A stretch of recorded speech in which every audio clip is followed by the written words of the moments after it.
जीवनाचं उद्देश साध्य करण्यासाठी आपल्यामधील स्ट्रेंथ किंवा बलस्थानं कोणती आहेत हे पाहायचं. त्याचबरोबर आपल्याला कशाबद्दल अधिक पॅशन वाटते, आनंद वाटतो ते पाहायचं. आणि हे करत असताना ज्यावेळेस आपण कशामध्ये अधिक चांगलं प्रावीण्य आहे आपलं हे पण तपासून पाहायचं आहे. आणि मग आपल्या लक्षात येईल की आपली क्लॅरिटी ऑफ माइंड अगदी सुस्पष्ट आहे. हे कसं करायचं? एक वही पेन घ्यायचा, शांत जागी बसायचं आणि अशा ॲक्टिव्हिटीज करायच्या, विचार करायच्या की मला काय काय केल्यामुळं मला अधिक प्रेम वाटतं, आनंद वाटतो, इंटरेस्ट ज्या गोष्टीमध्ये आहेत अशा कोणत्या गोष्टी आहेत त्या लिहून काढायच्या. आणि हे झाल्यानंतर कशामुळं आपण एनर्जाइज होतो हे तपासून पाहायचं.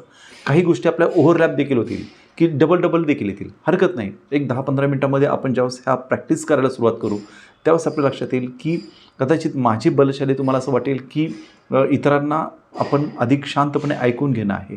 तर हे केल्याचे जे फायदे आहेत असं आहे की तुमच्या जे बलस्थान आहेत हे तुमच्या लक्षात येतील.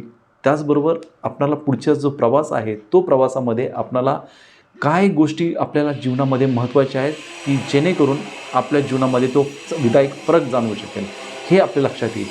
माझ्या एक क्लायंट आहे,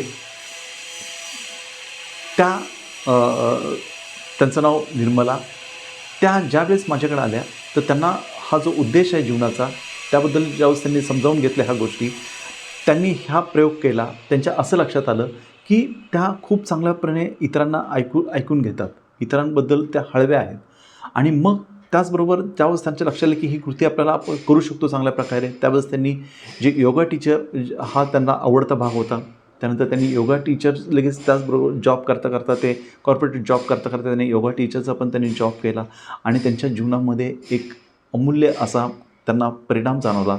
तो म्हणजे इनर पीस जो आहे किंवा फुलफिलमेंट म्हणतो आपण, ते त्यांना जाणवलं. तर ह्या सिंपल गोष्टी आहेत, परंतु आपण तिकडं शांतपणे पाहिलं पाहिजे आणि आपली बलस्थान आपण शोधून काढली पाहिजे.